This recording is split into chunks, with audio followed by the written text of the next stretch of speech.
c'est-à-dire à croire na Yesu, c'est-à-dire bato wana bandimaka te koza ya Nzambe. Bamiracle oyo tu koloba tosalaka ewutaka mpa ya Nzambe.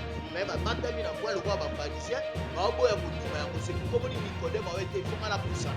Ntango apusani pene ya Yesu abi nasala nini mpona mona Nzambe, mpona mona bokonzi, mpo Kongo amona bokonzi ya Nzambe, mpo Kongola amona bokonzi ya Nzambe, bakonzi ya mboka, église, bapasteur, baéglise nyonso, bato oyo tozoloba gouvernement, petit peuple, biso nyonso toluka Nzambe. Nikodeme apusanaki Yesu abisi mbotama ya sika. Vraiment merci beaucoup nayebi que beaucoup de gens sont touchés. On a pas déjà na Kenoza Maele, oza pena journaliste parce que tant oluka oyiye boza fona ngai pona makambo wana nayebi makambo etukoleka. Toboite nalobaka eloko moko. Beaucoup de serviteurs de Dieu bakota lola te. Otolobi soi-disant ba serviteurs de Dieu. Bakota lola te parce que oui, dans Jean chapitre 10. Alors, Yesu habite dans l'État. Alors, le problème, c'est que bateau yo moni na bateau. Po biso nde ba chrétien. Ba pasteur. Te aza muta mokili. Ate bango ba bateau. Yesu ayaki pona bata mabe.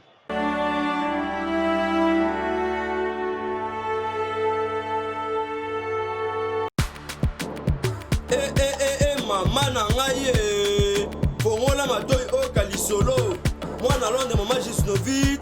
Ameme biso la solution pour l'opposition ya nzoto na biso yo muto beta batampo esalaki 15 à 20 ans esilaka te. Mwana Londres alobi solution ezwami somba kaka Gisnovit bakola na nzoto na yo na ismen ya pamba nzoto kokoma lekeleke poete mwete gu balapa solution ezwami mpona baposition ya nzoto na biso kobanga te yo mutu osala 15 à 20 ans tampo esilaka te mikusa na nzoto makodia mapalata bokono nyonso oyo etali poso ya nzoto na yo 19 eye na solution mwana Londres aye na solution kobukana te livraison nango eza partout dans le monde kobukana te ndeko na ngai solution ezwami mpona kozwa biso eza nango facile plus 44 74 24 025 437 na bandeli lisusu plus 44 74 24 025 437 balapa. C'est le nouveau numéro de cette grande causerie. Mesdames et messieurs, bonjour, bonsoir. Je sais que vous êtes nombreux en train de nous suivre partout à travers le monde, l'Afrique, l'Amérique, la Chine. Je sais que vous êtes vraiment nombreux à nous suivre et je vous invite de suivre cette émission vraiment massivement. Nous vous remercions matin, midi comme soir. Merci, merci, merci. Parce que tout le monde, merci. Parce que ils ont la collaboration, tout ça, on a bien ensemble. Nous avons la présentation de l'émission, ils ont la bongo. Nous avons la vision à représenter Rabino et à informer Rabino, observer nos informations. Tout y est bara. Ndengini makamuyango ezali kotambola. Merci ezali na batu bola na biso, na baboni na biso, na batu na bosabonné, tout ça bino kaka merci. Parce que c'est grâce à vous que nous sommes ici, que nous sommes avec nos invités et c'est grâce à toujours Nabino. Merci na abonné, merci na partenaire, merci na basunga biso, vous êtes tellement ébélé. Ba remarque, ba critique, ba message, ba suggestion Nabino, ba question Nabino. Que non, les temps à autres, toi améliorer comme ça et qu'il a toujours les colos, il a toujours bien. Et ça la grâce Nabino. Voilà, merci mais infiniment aussi na équipe de joueurs compagnie na Tonga Lelo, merci na Jordan, merci. Na Gédéon, merci na Lidor, merci à tout le monde, merci à Hérité, merci à Alain Délé qui est sur place, infiniment merci à tout le monde, merci à Paul Ventouré, Motomoro bien à Bundes, merci à Dada Maingidi, merci à Avalo Pindi, Tour d'Europe, mon vieux, merci infiniment. Dopi Sakaka, merci à Yo, Avalo Pindi, Tour d'Europe, on a zavi na Yakati. Lelo, et ça la kamon bilinga, toujours comprendre, bandeko, et comment ça la passe na mawa. Pourquoi Congolais comme il Tangisa Makila Ernest? Makila Congolais comme il Tanga. Attends dans le rien Karaboy Mutakufi nae, va trouver normal. Dans le logo Tekabo Mutakufi va trouver normal. Toso ibate. Ezani ni mabeni ni Congolais sala depuis mon kile bandati lelo. To continue na ba souffrance ya boye.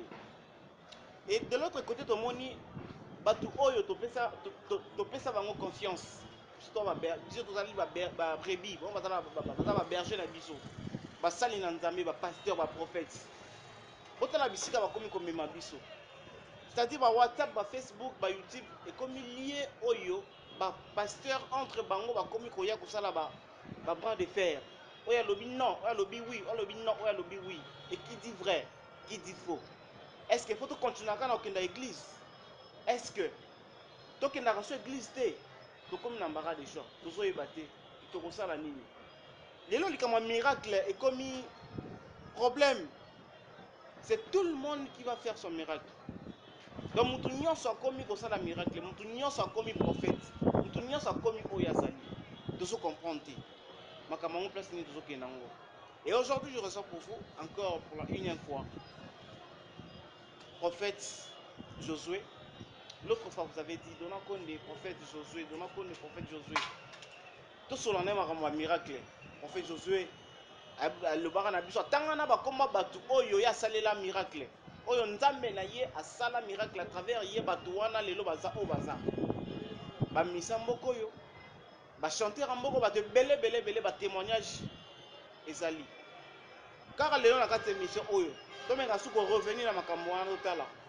Kotambola o makambo ko tambola. Et ça normal, mais ça normal. Merci beaucoup. Adam la plateau na biso.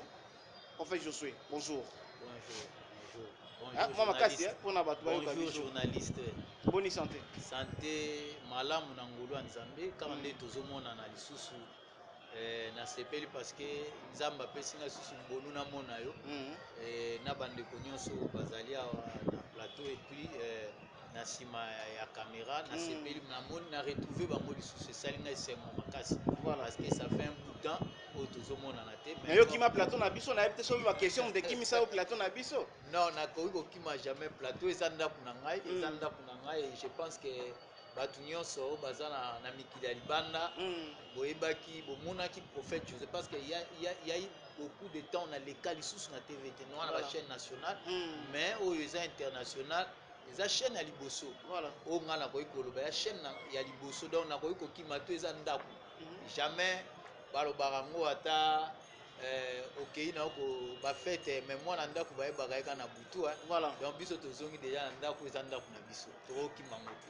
Merci prophète ozongi ka na ndako na bino merci et l'émission oya mukolo lelo na banza ete makambo koloba ebele pe makambo yo kosala na kati émission oyo amen prophète eza tellement ebele makasi amen na kati ya bible prophète obi ke no makila oyo nzambe asala mutu makila ezala trop cher et très important oui mais lelo tozo comprendre te makila congolais ekomi kotanga les temps à autres na moment nyonso na ngonga nyonso makila ekomi kotanga oui dernièrement tota kolela na présidence y a eu beaucoup de morts lelo mutakufi lobi mutakufi lobi mutakufi lobi mutakufi kama mketo mona présidence ekati na mito esko ekoti petit peuple dans l'occasion de rien tomoni entre ba continent petit peuple bitumbeye ba politique bakomi kotirer bato ba okufa makila ekomi kotanga et déjà kotanga ya makila on a les synonymes ya nini na mboka bon le problème c'est quoi napesi nanu nzambe merci pour la question oyo eza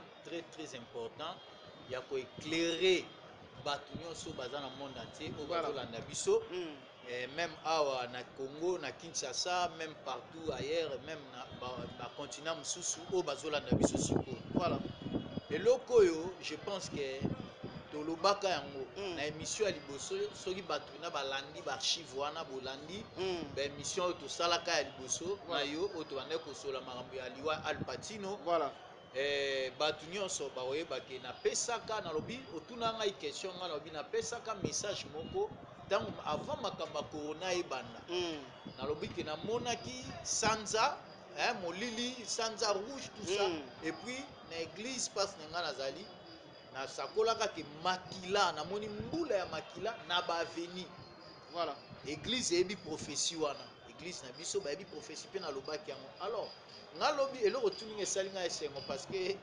lobi nazoleka na quartier na ngai ngilima na vini il y a eu 13 morts n'espace ya 2 semaines Nafni moko. Oui, non, na bafini quoi. Mais est-ce qu'on voilà. a fini na ngai 3 morts.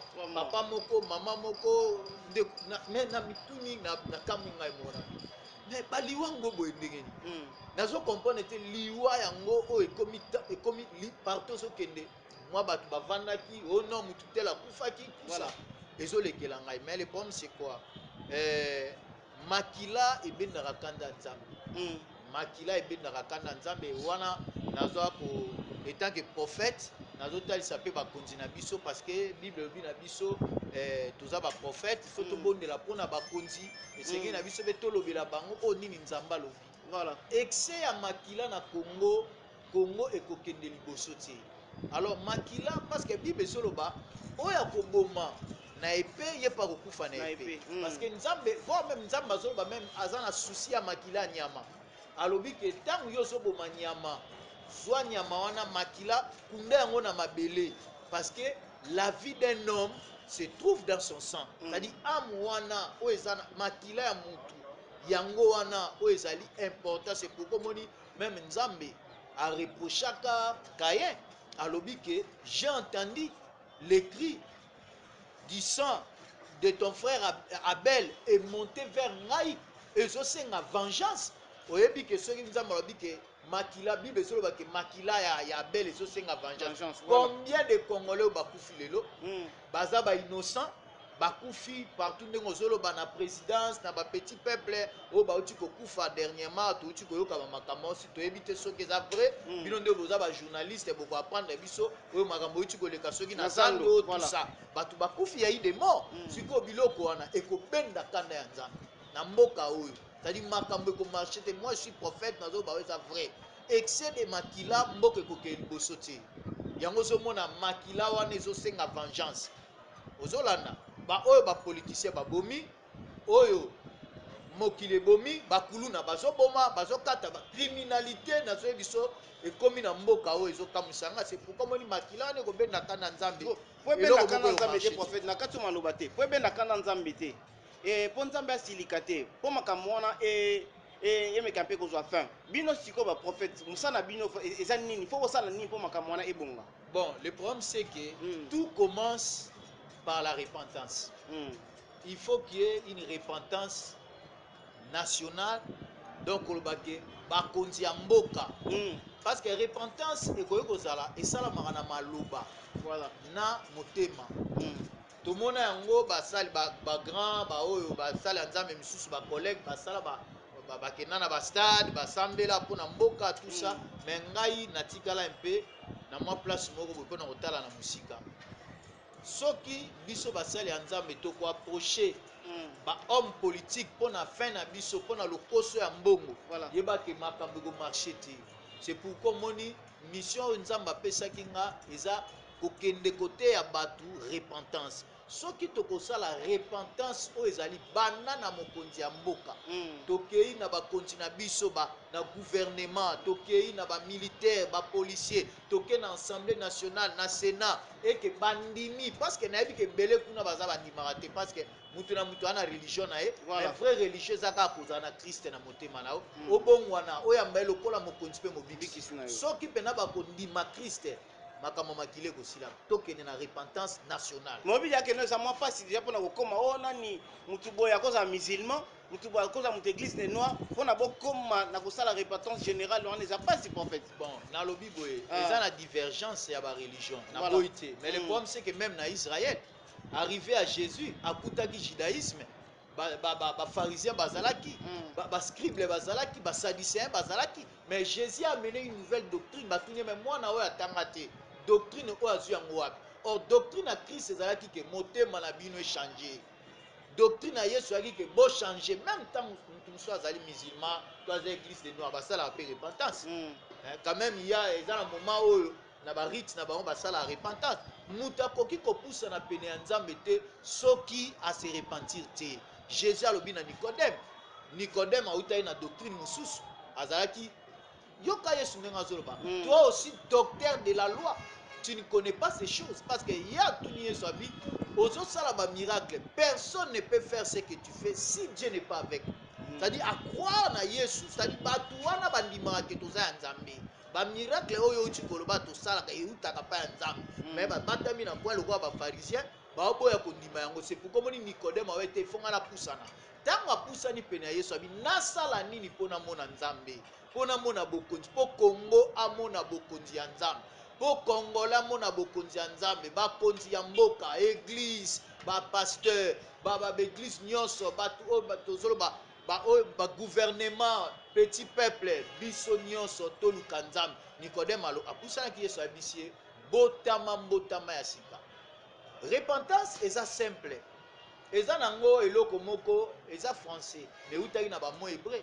Oyeso lakisa ke changement kaka ya moral na yo. Mais pendant que bino senga, pendant que bino direction na yo. En fait, pendant que bino bozo senga batu ba ya kusala repentance générale wana. Est-ce que bino moko nanu basali na Nzambe? Est-ce que vous avez déjà bien en Nzambe on va que biso to yepa na bino se confier pas na bino ça la repentance. Vraiment merci beaucoup na ebi que beaucoup de gens sont touchés. On a ça déjà na oza maele, oza bena journaliste, pas autant oluka. Oyebo eza fona ngai pona makambo wana. Na ebi makambo etikoleka. Toboite na lobake loko moko. Beaucoup de serviteurs de Dieu ba okota lolati. O tolobi soi-disant ba serviteurs de Dieu. Parce que oui, c'est dans Jean chapitre 10, Yesu alobi ke yaza le bon berger. Celui qui est venu avant moi, sont des voleurs. Vous comprenez? C'est-à-dire Moïse, Yesu a traité accusateur Moïse. C'est-à-dire mais Yesu alobi que Moïse a okota lola te, na lobi na sens que oyo bateaka évangile boso na biso, ba yaya, ba grand frère, ba collègue au pas biso to bimaki na écran te. Na biso émission na nga o na sali na monde isa o na sali pa na yo papa na ngai. Donc le problème c'est que batu il faut ba ya mais Bible zoloba moko ta koki koye pa Nzambe soki Nzamba bengi ete. Mais belé ba to ça ba stade de martyr c'est que Nzamba benga ba ikulutu na bino batu wana nyonso. Non, Bible zoloba bazali ba mercenaires. Oh, Bible lobi na Jean 10 baza ba brigands parce que basala objectif to basala but ya diable parce que le diable ne vient que pour dérober, égorger, détruire. Bayaki ba déroba biloko baza ko enviaka ba mituka, baza ko enviaka ba homme politique, baza ko enviaka ba papa na ngai eza na batu o na mboka o biso to bonde. Ba komi na ba pété a minene na la police na même na FARDC. Moyena tanga ba komo na bango te ba miyebi place bazali baza batu minene o ba yebi ke o papa na ngai. Eza na bato bakoma ba député na moment oyo ba député ba oti ko bima ba yebi. Ozo comprendre na oyebi so moyena tanga ba kombote. Alors lelo to lobake ba yebaki Nzambe. Mais ngai prophète Josué na nazabwe boti awa na éviter technique déjà lobaki na retard. Pourquoi? Parce que moyen de transport transport pas si nazata na moto te c'est que toi za prophète à Mouké prophète à Mouké prophète à Mouké to prophète à Mouné c'est pas seulement avoir de belles voitures ou des villas. Prophète ezali musala oyazo sala ba oto ebara ke baza ba grand prophète ba grand pasteur ba grand apôtre po bazaki na ba jeep minene bazaki na ba ndako kitoko bazote na beau français c'est pas ça. Est-ce que bango to suki wapi oyoka su ba kombo ba pasteur wana oyoka ka su bango toza na kinyo oza journaliste investigation kende otana na l'église wana e kauka batu baboya kokena na église na bango batu ba desi parce que balia bango bambongo ya batu makambo basa esimbaki te. Yesu ayaki po na mbongo te. Yesu ayaki po batu babika bomoi na bango ebika bao baza na kati ya mokili bao tozobenga ba profane bao baza na kati ya komelaka babangi bao baza na kati ya koyiba bao baza kuna na kati ya bakisi même na ba niveau nyonso même les hommes de Dieu ba na kati ya molili baza ebele na kati ya molili. Ngai peuple de Dieu agangi na émission liboso babengi nga papa ba ndeni ni yoza ko insister kaka bagu wana bana nde bazolo kes oyo tunaka ngai ngana bite bague se logo te na expliquer bino Joseph abimi prison pharaon tozomona lokola Satan apesa Joseph bracelet et puis apesi kombo ya Safnat Paneya mwasi na Asnat bokilo ya Joseph ngoki munene sacrificateur ya bandoki nde bokilo ya Joseph. Daniel bapese Belshazzar kombo ya banzambe ya Babylone. Ozomona na longola ki yango mwana bité papa journaliste insisté ka epona bisi prophète ngana na zo ya place wana na lobi boy sko pona nini bino ba prophète ba pasteur bozo ko sangana te pour trouver solution na likambo ya Congo. Non, tokoki ko sangana te tokoki ko sangana. Lelo pe tokoki ko sangana nde ba misusu wana balandaka ba politicien bazwi mbongo po bakutana po bamona plaisir. Non. Toko sangana soki eza mokano nzambe. Na boya yango te soki nzamba lingi toko sangana. Mais aussi longtemps lumière na ténèbre et kovanda esika moko te eza pasi pour que nzamba sangisa biso to sa. Entre bien bino ba pasteur pe lumière ezali ténèbre pe ezali. Bon, na oyebisa yo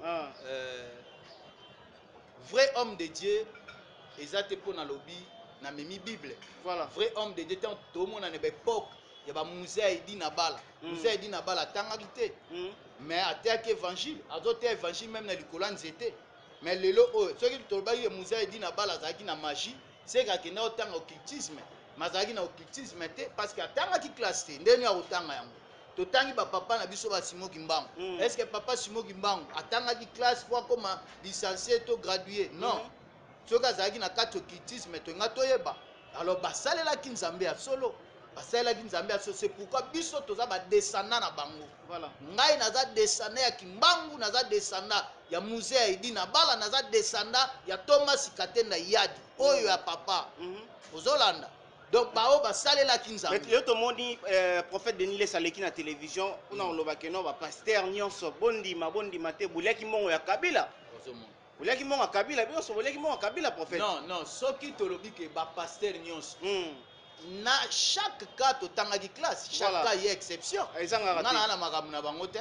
Na kendaka na mona ba makambo bango. Na tambola na mona pe ba politicien tout ça. Même kolomo te politicien bi mapesa ngambongo na. Baza ebele kuna na sambe baza ebele nga na yebi. Baza ebele nga na bondeli. Onga na yebi bango na koto ya bango. Mbongo nini onga prophète na senga pona bolamu na bango. Voilà. Tozo lukaku totonga église. Tozo tonga église na biso na mbongo apasi ba o nyonso ba tonga église na ba mbongo politique et suki la bango mabe parce que eza biloko tozo loba eza ba pat moko batie levain batie levi nde epuis ndenge eza wana ezali cadeau empoisonné o bapesi bango eza biloko ya Jézabel vin Jézabel apesi bango nde yango bazotongelaka ba église yango moni pasteur Denis Lesalobi na bango baliaki mbongo wana eza bango na bango biso te ngai prophète Josué te. Mais tomoni kasi tomoni pe ba moni pe évangéliste Kizami na Kibila leki ya démentir yango ba pasteur musu basiliki balobe ezalaka te bakamba kuzu foko bomba na kuzu ba misango na TVT fala bomba ngo OK ya lobika vérité au monde ojuja ondeni. Bon le problème c'est que même n'époque à Yesu voilà il y a eu des gens oyo bazalaki na classe ya sacerdoce. Arrivé à Jésus ozomona ke balobi ke Zacharie selon le tour de sa classe. C'est-à-dire bazalaki na ba classe na bango na Israël bazalaki na ba classe ya ba sacrificateur. Voilà. Et puis na tango ya Yesu Matthieu alobi na interprétation na ye kolanisa ma Jésus Jean tout ça mutu nyonso alobi na ndenge na même apôtre Paul alobeli Yesu na ndenge na ye. C'est pourquoi moni tango bango ba opota na bongo parce que bazali impliqué na kati ya vin wana ba melaki vin wana bazalaki na table moko na diable 1 Corinthiens 11 elobi yango tokoki kozala te na table du Seigneur na table ya ba démon. Vous comprendre parce que biso nyonso to ba pasteur tolobaka ni politique ya ni politique ya diable. Voilà. Tolobaka yango mais siko pourquoi ba okende ozwa mbongo wana ba okende ozwa mbongo ba politique yango mona ezolanda bango ba kosanza yango yeba yango Jézabel. Le prophète yo posambela ba musicien mokili pe ba wasima akisi ba musicien mokili osambela pe bango. Bon gloire à Dieu. Na boyi te na boyi politicien te. Na uti ko biso que j'ai prié pour des gens oyo baza ba politique lelo ba koma na ba assemblée wana bazali na assemblée wana na bondeli pona ba militaire lelo bakoma ba généraux ba colonel na bondeli pona la police lelo baza ba colonel ba général bazali onga na bonde baza belé on a bondeli alors na koloba te ke bazali batu mabe baza bato mabe te parce que na kati ya basoda yesu ayambaka mpe bango. Alors yesu abi tobanga l'état. Alors le problème c'est que bato yo moni wana oyebake po biso nde bachrétien bapaster te aza muta mokili ate bango baa bato yesu ayaki mpona bato mabe ayi mpona bato malamu. Mais c'est qu'on condamne te bapaster bakende ko s'associer na ba kolia ba mbonga ba politicien kolia mbonga ba président ko condamner bango te. Non na boyi te mokonzi ya mboka koyi kosala dîme na ye tomona yango na bapays mosusu. Voilà. Président de la république apesi dîme na église tomona yango. Baministre bapesi badîme na baéglise tomona yango. Alors le problème c'est quoi? Na boyi te oui bakoki soki bakopesa yango mpona eloko moko boye, c'est-à-dire il faut ezala na soubassement bapesi yango na bolingo mpo batonga église to basoutenir homme de Dieu wana mosala nzambe, parce que na moment baéglise mosusu na bamboka ya bapaya baa na subvention oyo bafutaka baéglise me biso toza na basubvention te tozobundana kaka biso na biso. Soki eza bana na biso te oyo baza na bamboka bapaya soki eza bango te me eza pasi. Mais le long na kotonga église wana te parce que na moment ya construction nakoya ndeni na chaîne il faut na futa chaîne na bato. Ozo comprendre il faut naza na moyen de transport il faut na futa transport banda matete koya tiki tambo a magasin. Parce que prophète dans le Bible lelo to moni évangéliste Roger Baka ako salaka démarche moko ya ko dénoncer ka basali ya mabe ba o sala soki ko fa Jozo sali mabe ya leki a déjà dénoncer yo eloko wana oza komona ndenge nini démarche ya malamu etake mona nzambe. Bon pour moi il est dans le faux. Vraiment aza na démarche moko mabe eza démarche moko mabe pour na ngai eza démarche moko ndenge ni démarche mabe parce que non dire la vérité ce n'est pas yo ozala kaka focalisé na eloko moko.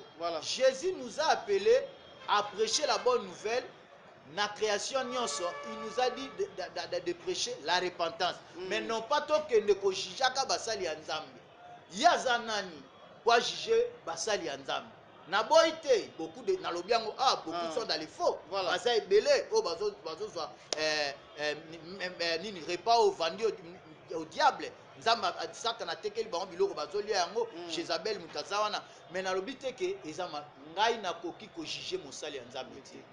Nakoki jamais ko juger mosali ya nzambe touti kolanda ba makambo ebele ya sex time et uti le cas. Bon c'est que comme on peut juger en côté autre va normal. Non na trouva eza mabe koleka na uti ko biso que beaucoup de gens des hommes de Dieu ba kota lifi. Parce que Yesu mo rabi beaucoup de gens diront Seigneur n'avons-nous pas prophétisé en ton nom, n'avons-nous pas prêché en ton nom. Bah Yesu abi na yebi binote parce que vous avez un méchant serviteur. Tant nga nazokene ko liena te ya batu babongo na nga na komi focaliser na côté yaka ko mesurer laka basali ya nzambe musu. Bible Yesu alobi yango soki eloko olingi basala ote kosala moninga te. Jugement oyo zo juger batu yo pe ba ko juger yo. Vraiment mi batela. Mais so quelque part so totali pe aza pe ndenge ya mabete. Yesaka ke na soko sali nde mabe aye koloba liboso ya télévision ke ndeko nga pasteur prophète évangéliste osali mabe ko sala bongo te alobi pe mabe yango na télévision soko mabe. Non le problème c'est que non eza mabe. Est-ce que mukolo Yesu tango Yesu alia na bayekoli tango ayeba ke Jida oboma aloba ke Jida yo muto oboma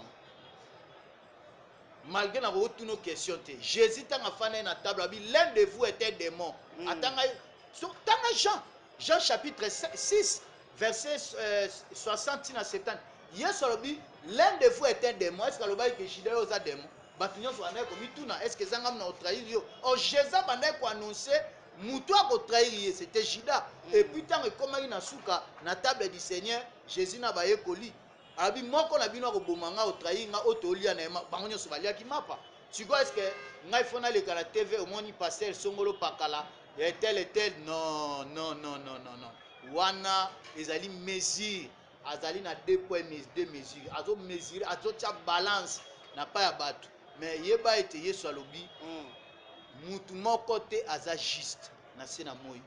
Voilà. Nul n'est parfait. Toko trébicher biso nyonso. Et Bible ezoloba qui est-il à juger mon serviteur? Ce qui serviteur en Nzamba tombé Yesu nda kotelemisa ye. Yo za nani a établi? Est-ce que yo za Nzambe oza parfait? Po banda ko juger ka bato. Te ya évangile bonde loba te ya repentance mosali wana soka zokuwa na kisi to na ekobo to na milangwa to na makambo mbongo ayoka yo pa bongo wana ke ayo tanga bakombo pe wanda kopesa basi ba sens kasi soki nde tomoni lelo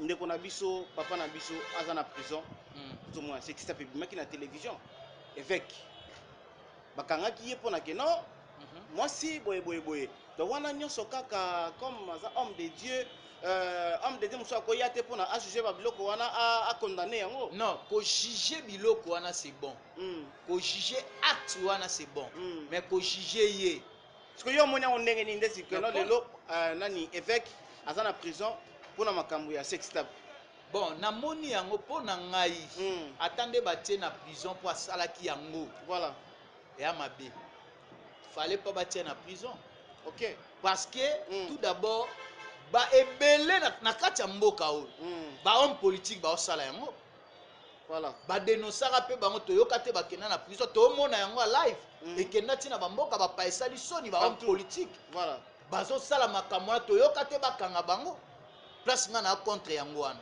ya mibale bamusicien ya mokili oyo nga na babike tobengaka ya mokili oyo nga na teyaka bamisusu bakweyaki na makambo wana na prison te mais pourquoi kaka il faut évêque azala na prison wana place oyo ngai nayebi ke mabe eza place wana donc eza contre évêque mais na acte posé nde eza mabe soki eza ya solo soki eza ya solo parce que nakoki kojuge yango te parce que toyebi yango bino boya bato oyo boyebi bamateriel boyebi informatique makambo ebele na mokili oyo nayebi yango te parce que eloko bible ezoloba loba eloko oyo omoni na oyo oyoki nde okotatola yango ozo comprendre mais ngai namoni te nayoki nde bato balobi pourquoi il faut na témoigner yango na témoigner yango contre mosali na nzambe yesu alobaki na mutu oyo na mwasi ya ndumba ntango bazobamba ye babangi baboma ye balingi batia yesu na piège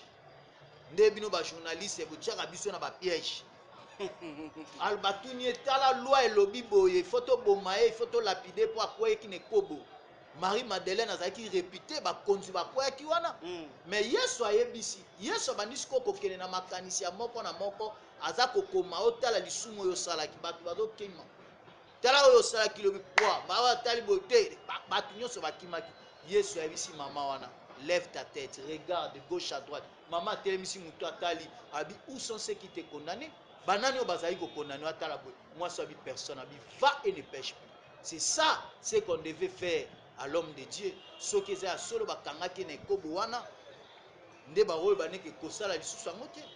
Voilà, le moment est venu, notre émission vient de commencer, mesdames et messieurs. Et là on a promis qu'il y a un prophète Josué, donc tout ça là yango siko prophète, d'abord on a vu de partout. Oui. Il y a parmi les prophètes où ça là miracle belé. Il y a parmi les prophètes oyo basambele là ba misa to benga misa mokili na ba o ba kufa na ba o ba za vivant. Oui. Que son âme repose en paix, ba sœur na biso Marie Misamu, ba ndeko na biso ba Al Pacino. Yo zalaka na bango.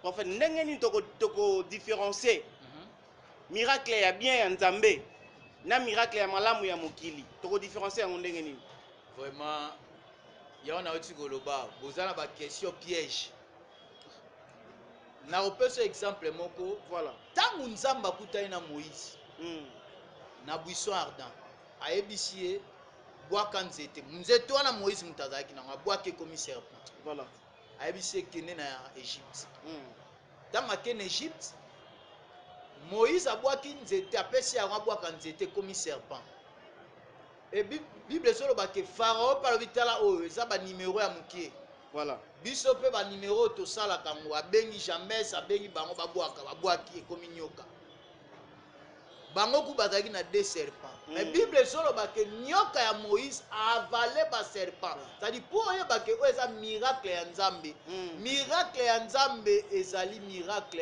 ezalaka authentique pe ezalaka oyo tikalaka libela na libela ekoki kobongwana te ezala te ke oyo tomona lelo oyo bazalaka baleka na ba télévision oyo aveugle bake kolokota soki na kingabwa soki na maluku bapesi $20 tata moko alekaka na chaîne moko songolo moyena tanga kombo te aleki abike na bapesaka ngai $20 lelo misu na ngai kufi. Voilà. Pasteur Songolo nayebi ebele nayebi so nayebi nayebi ebele oyo tolobaka ke toza baninga mais ils sont dans les faux ba miracle fabriqué ba makambo moko boye donc oyo bazosala miracle ya nzambe neti na oyebi so na Angola eza na Luanda eza na prophète Moses je pense que aolanda ngai prophète na physiquement parlant tout mon amitié. Voilà. Mais à travers émission na yo to sala prophète Moses a bengi ngai abi papa naza prophète tala boy mwana na nga za na mutu aobela mutu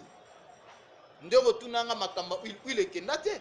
Voilà. Mais na bondeli na nzela ya téléphone mwana wana za guéri mutu na esili. Donc wana muninga no prophète na croire na yo. Oui, prophète Moses ana Luanda. Na boko tanga bakomba batu misusu nde na oloba mama na ngai azana Allemagne. Voilà. Kaka kolanda be mission oyo abengi ngalo bi mwana na ye ya liboso donc koko na ya liboso na maladie épilepsie. Na pesi adresse baye na matete na ngilima D27 juste référence école Bambino. Voilà. Baye pa na ngai mwana wana na oloba épilepsie sili. Mais bato ba moni miracle etika libela ezate pa na ngai soko yeba wa biso ke moni mwano abotama na 11 mois tande nga moni mwano azaka maladie ya ndeke tala ndenga koma na oyebi so na bana basi na zwaka mwana moko muke parce que église le na sali 22 ans ministère na bondela jeune fille moi azaka na 14 ans akoyi maladie ya ndeke ba yobenga ngai na yebise bakata esuki nyonso mwana wana bala bota ko ya maladie boyeba ke miracle nzambe tikala kalibela mais miracle ya faux eumelaka te yango boni nyoka ya Moïse amela banyoka wana c'est-à-dire ezalaki momentané. Miracle moko boye papa moko babi te soit beki tout ça après ake na quartier na bango mais papa oyo toyebi ake oyo témoignage azaka na likoka te baza ebele na mboka na biso oyoka pasteur yo ozoluka mbongo otonga église église moko quelque part na Limeta mondimi auti mbandaka alobi te na papa naza na posa na futa banyonga batu na oluka $400 bani bakanga ngai yo zoluka mbongo neti ngane na oluka mbongo au construire église miracle alobi papa oza na combien ote naza na eloko te mais naaka na $20 na porte-monnaie pasteur wana alobi loba faya mbala misatu faya papa tika mbongo ezosopa lokola mayibu na bito eza vanti. Oh, mais vous avez pas fanti. Qu'est-ce que vous voulez miracle non. Obi miracle dans la frontière te. Non, miracle lokuta. Ah na Congo salama na limité na Congo na bisi madame na longa biloko eza fanti. Même au sala nzambe. Pourquoi? Yo zo ebisa mutuke obimisela mbongo. Yo moko zo luka mbongo otonga église. Mais bimisa mbongo po tonga église. Mais yo zo komo obimisela bat. Comment on a ba faux miracle.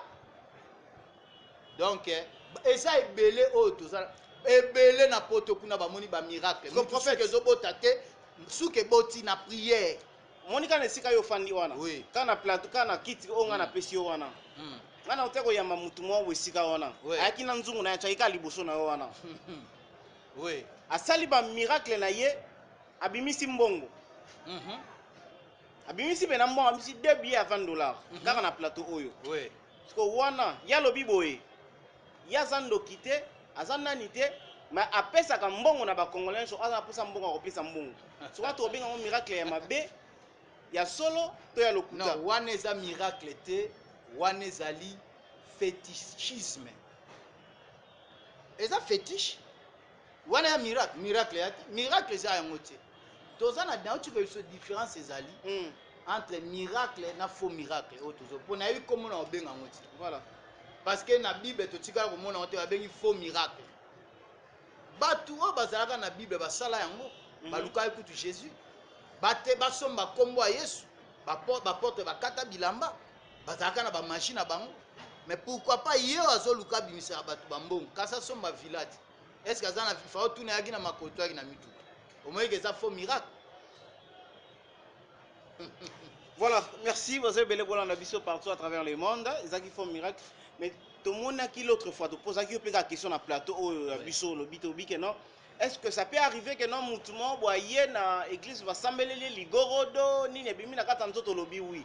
Mais mutabimi simbongo lobi non. Té journaliste non to que té to zonga saka émission na otala ngana ndima yango té. Na kende ko ndima yango. jamais nakoki kondima babimisa mutu ligorodo eyobana nde nauti koloba omoni tokomi na periode elanga liyanzi na nzoto ya mutu ya makasi papa nalingaka kuta eloko wana ekotanga te mpo faso na koganga ntango baofungola ngai pota wana nazoka naobeta bale na baninga na matete finite ekotanga tetanos wana nayebaka te nde bamemaka mwa eloko ya mokie nde esalaka ngai mpasi bake kotia ngai tonga ya tetanos bongo yo fana na ligorodo ofana na mbisi oyo likoko akaka na nzube obimisa sete bilo eza bafaux miracle wana eza bacharlatan eza babiloko ya lokuta. Mais prophète kosala moto aza na mbongo te ayepa na yo moto azali ke non aza na succès te asala eloko moko boye ayepa na yo musicien moko boye ayepa na yo pesa ye succès na album osambeli mpo na ye a réussir wana eza miracle ya bien non nayebi soki ozotuna baquestion moko piège nalobi no boye nalobaka na yo voilà eza mabe te ayepa na ngai omoni nzambe apesa mutu na don na ye yesu aboyi kokende pa zache te zache azalaka moyibi te kasi soki zache azalaki mutu mabe fale pa yesu akota na ndako na ye soki matie publicain oyo tobenga apôtre matie azali publicain moyibi monene na douane nde tomonaka na kongo ezosalama mais yesu akomisaki apôtre marie de magdala oyo tobenga marie madeleine azalaki mwasi ya ndumba tala ke alandi yesu na ndako ya moto tozoba moto ya malamu ayambi yesu apesi yesu aya asopi mpinzoli si yesu ake na makanisi ya bato bazoloba ndenge otuningi na question wana soki moto azalaki ya solo prophète fala yeba mwasi oyo abisimo nayebi makambo osolo na ye na ndako nosukolinga makolo te mais mwasi oyo azwi mpinzoli na ye parfum wana ezalaki cher azwi suki kabelo na ye apangwisi na makolo yo osali yango te mwasi okomone bako Marie Madeleine ndumba ya makasi eza mabe te nde nabondela ici contre péchanga ici la yebi yango nayebi nakoki koloba ebele te badole eza mabe te lelo bogisa akoma osambela oyokaka te na oui. Prophète, s'il vous plaît, tu as vraiment obligé de faire émission na biso awa. Comme pendant sous émission na biso, na habité message ni à sous kolo ba abonner sur balandi biso et puis pour faire ça peut numéro na téléphone, na tout ba cause en faut ça contacter facilement. Merci beaucoup journaliste. Et lo comme keo na ina lo bakaka tozo ba na intercession d'Abraham. Voilà. Eza émission moko oyo bande konyo so boza na libanda ya mboka na Angleterre, ba mama na ngai Rossi bangu baza ebele na Allemagne ba mama na nga Marie Thérèse boza ebele na Canada mama bibi batu nyonso baza na posa ya ba problème o boza na yango bozela émission kaka na chaîne oyo voilà nouvelle tendance koleka intercession d'Abraham ça dit Abraham abondelaki pona Lot Lot akufa te bisika azaleza bandeko baza na bamboka bapaya ba problème boza na yango tolingi te toyoka keze oza ebembe otinda yango et puis numéro na nga ezali plus 243 90 24 91 392 plus 243 90 24 91 392 wana pesa adresse ya WhatsApp nanga voilà. Église ezali na Matete quartier Ngilima 2 na avenue juste so comme na les Bambino nde na école les Bambino kitio tuni na oluka église à prophète na Ngilima 2 27 na commune de Matete. Donc comme na suka émission na biso en fait na moi le bag ezate hein. Bon bag ezate po ese le côté ah ese le côté bana nde baleli papa mais il y a un thème de ça miracle et le côté na bitu ko biso ke nangola prophète Moses mona biki est-ce que bag ekendaki kuna na photo donc comme na suka émission na biso on continue toujours à s'abonner à Kata Nouvelle Tendance Télévision l'émission Grande Causerie tozali église au milieu du village ato yambaka mutu nyonso nganga kisi pasteur musicien mutu nyonso azali na message na ya ko transmettre yango na mokili mobimba. Les portes est vraiment grandement ouvertes. Venez nous sommes là, le numéro de téléphone est affiché. Bobenga pasteur, bobenga prophète pour ça oyo zanango solane directement et to comme la sous émission na biso. Vous continuez toujours à vous abonner na Kata Nouvelle Tendance Télévision. Au revoir à la prochaine. Bye, merci.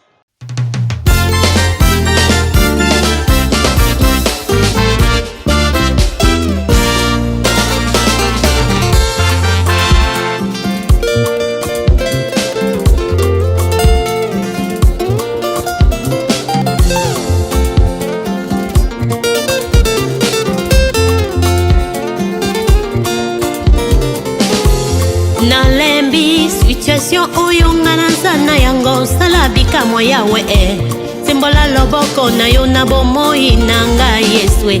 Tu as assez longtemps demeuré sur cette montagne, oh sala bikamwa oh papa sala bikamwa papa na lola sala bikamwa nalembi situation oyo ngalaza na yango sala bikamwa yawe sembola loboko na yo na bomoi na ngai Yesue. Tu as assez longtemps demeuré sur cette montagne, oh sala bikamwa papa sala bikamwa yo lobaki vous me servirez moi l'éternel je vous bénirai putuna moi na vula na hiver na été na salelaka yo na umeli pe mingi na poste sala bikamwa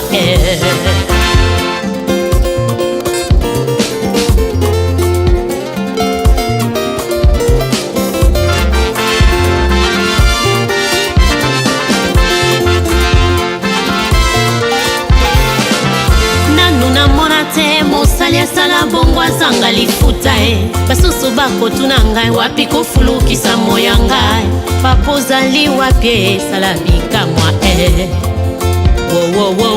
revois ma situation papa sala bikamwa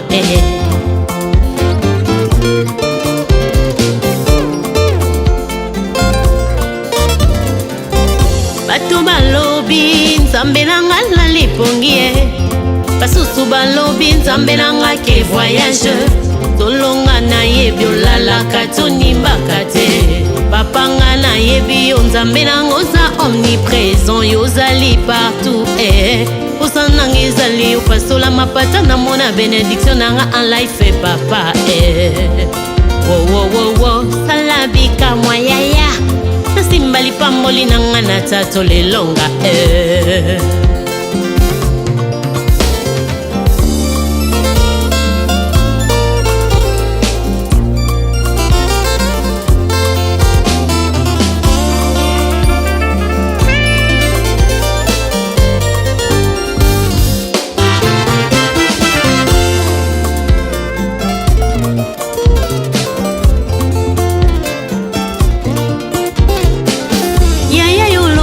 na ngai na umela na poste yango ezali prophétie certainement ekokokisama na umeli pe mingi na poste sala bikamwa ekokokisama tango ninyo sembola loboko revois ma situation yaya na ngai sala bikamwa